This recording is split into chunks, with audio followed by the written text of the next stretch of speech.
ballet, que es Confrontations, en ese libro, que es un libro basado en los casos que tuvo en Sudamérica.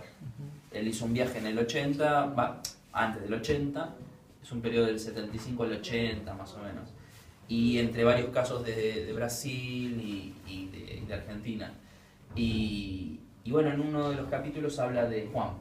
Entonces arranco como un poco como el gancho de ballet, como introductorio después de lo que se va a ver. Y arranca con un video de Juan de a los 20 años creo que era en Rosario, o en Venado Tuerto, una conferencia que digo que estaba Berlanda y estaba Diego Viegas presente.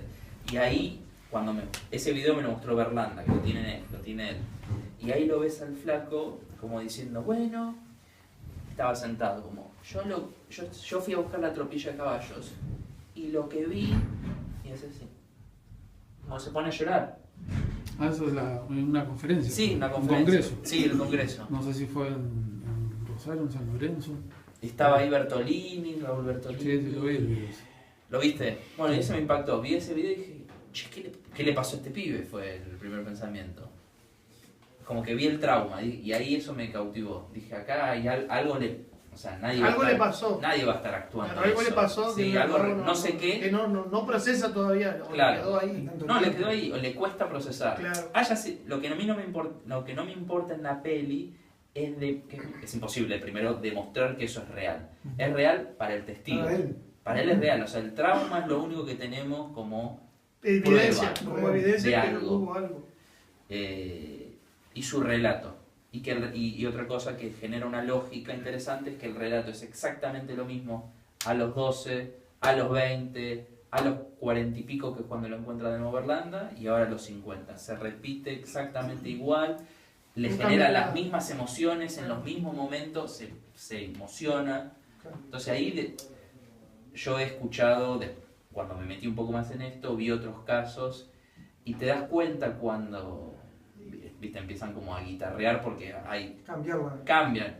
No, era roja. Ah, no, en realidad era azul.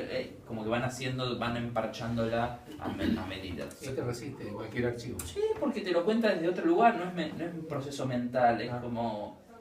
Sí, el proceso mental del recuerdo, pero lo vive. No invento, no imagina.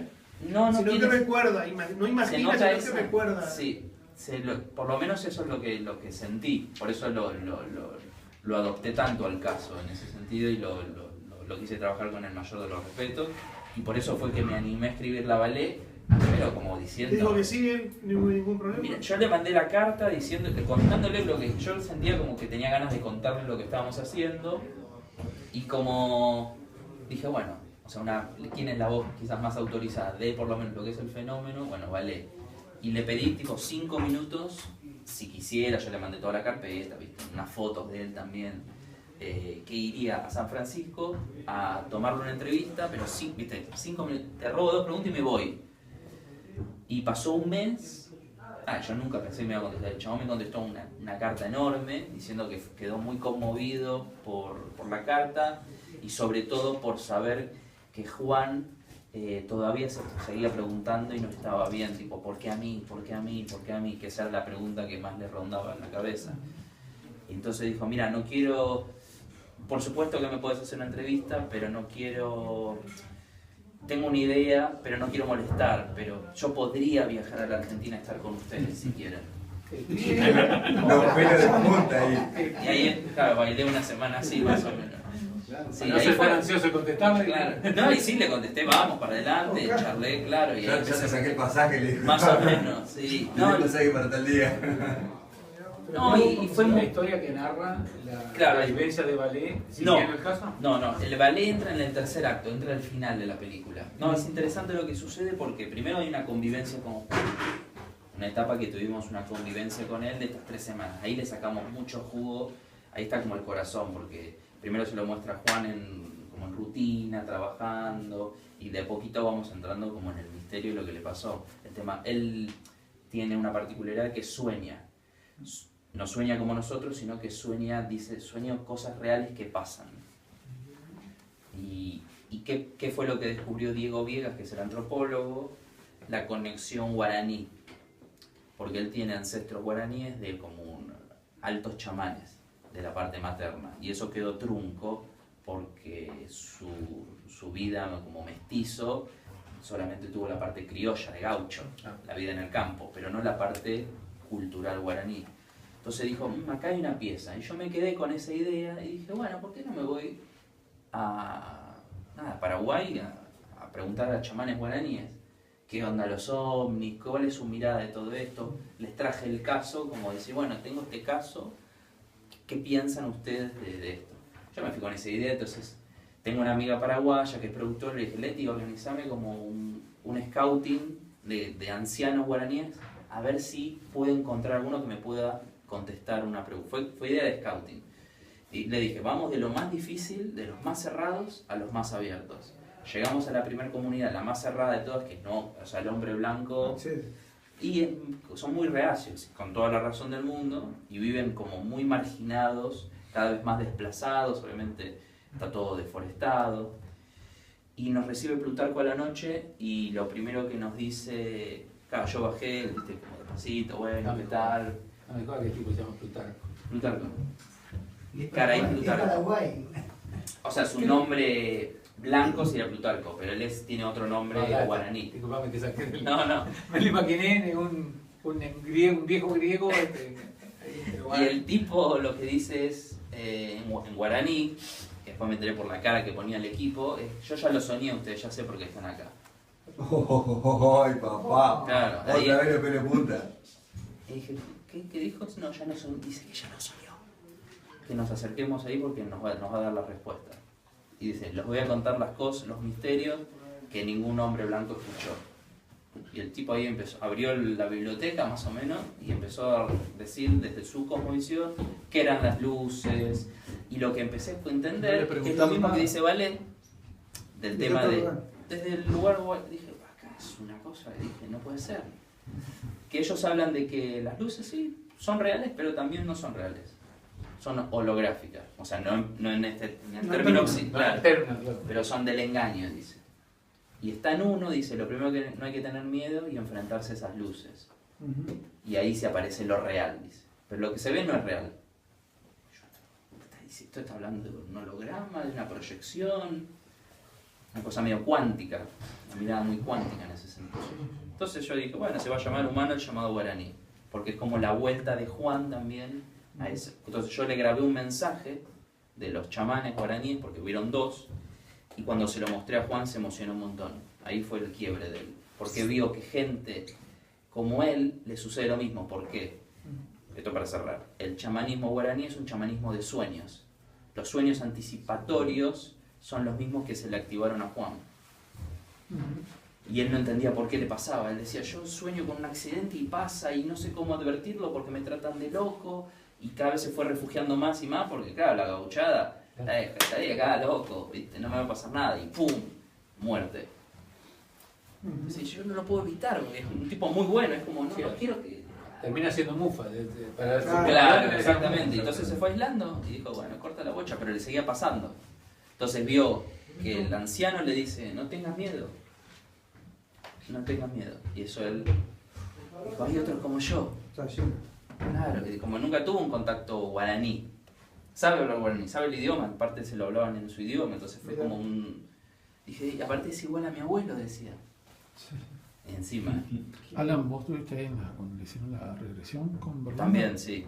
¿Qué, Eso fue... ¿Qué viviste? ¿Va en ¿Qué viste? la película?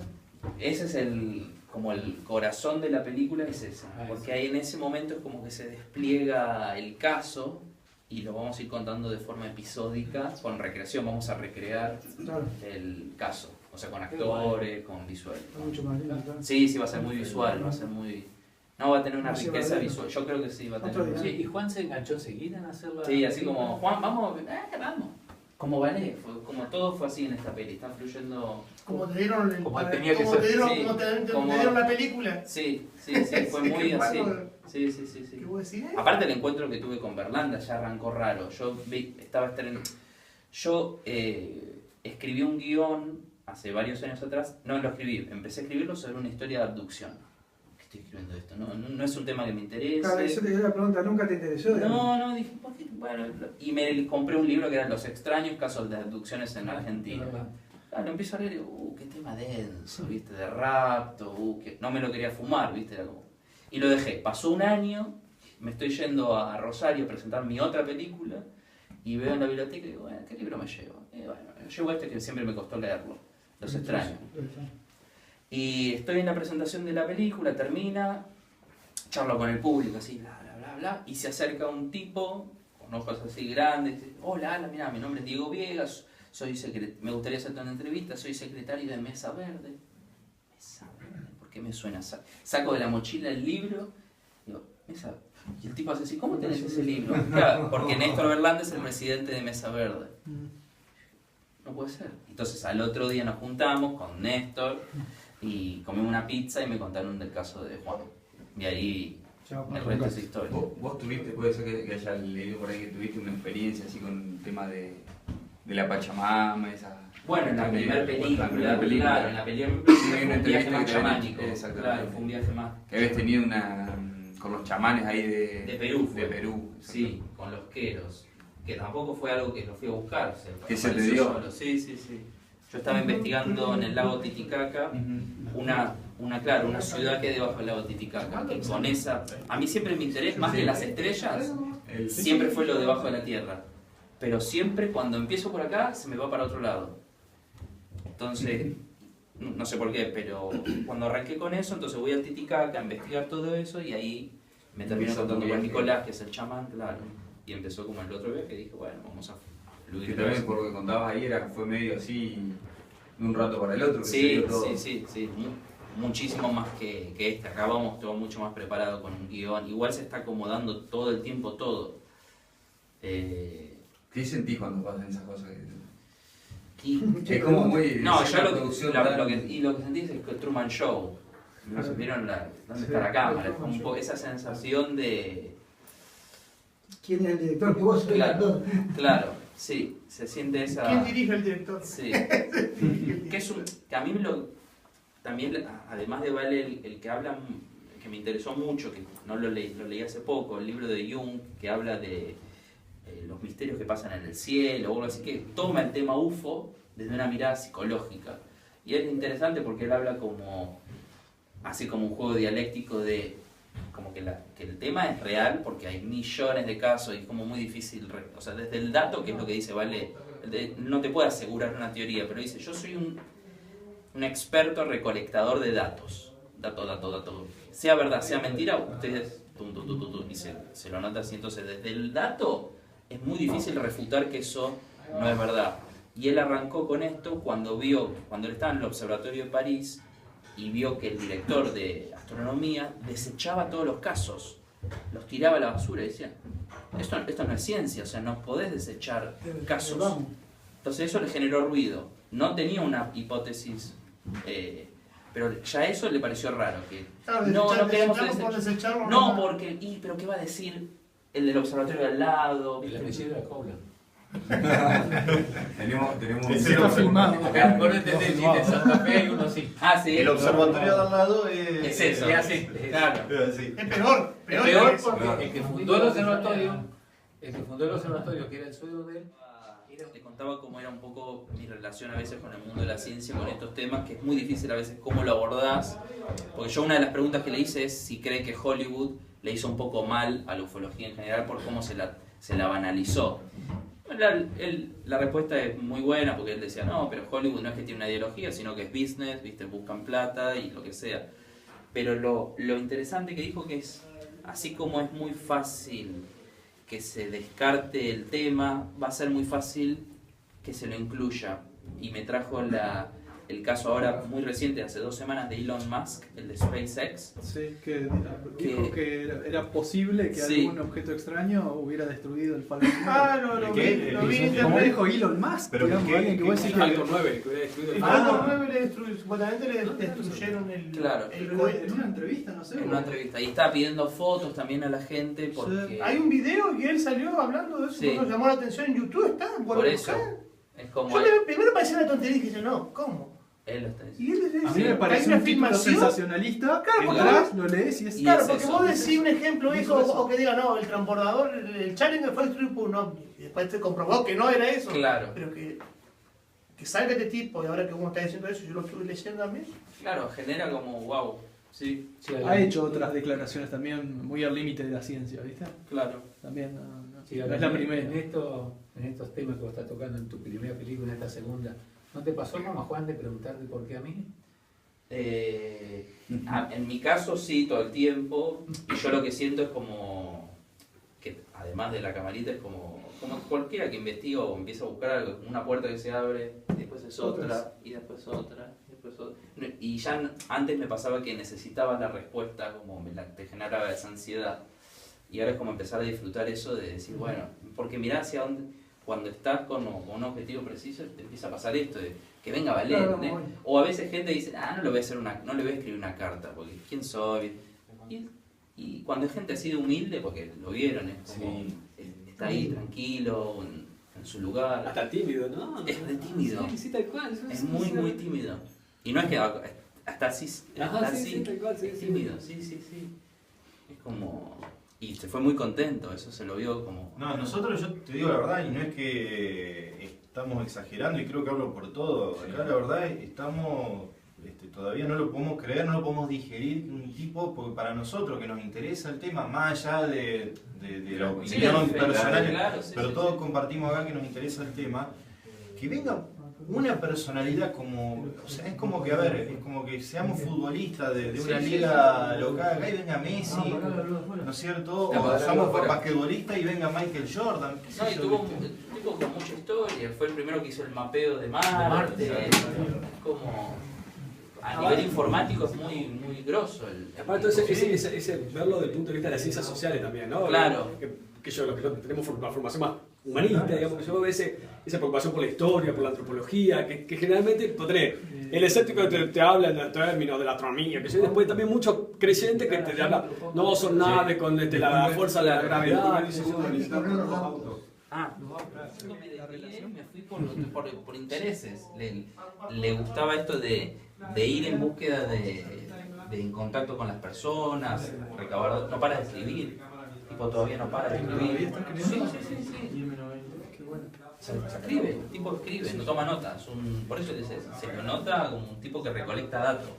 Todo, sí. Se lo ve pensando todo, es como Ahora yo digo, una computadora. por ejemplo, el acercamiento que hizo Breto, ¿viste? Bueno, inevitablemente si está en este tema investigándolo, seguramente se debe encontrar con miles de personas que le vengan a contar que Bueno, vieron luces o... Él dice en su diario íntimo... ¿Estará podrido? ¿No estará? No, él dice que hay un momento donde él está en exposición, porque hay un periodista que le preguntaba por qué es ermitaño, porque se lo conoce medio como más, tipo que no da nota, que no está en lo público. Sí, yo lo busqué en las redes sociales y no lo encontré, por lo menos en Facebook. No. Y de hecho si lo querés contactar y entras por la página, no te da un mail, te da escribirme tipo mandarme una carta, como más de ese. Y él dice es como cuando él sale, es como una esponja, recolecta los datos, pero después para elaborarlo necesita estar solo, exprimir la esponja y que caiga lo que él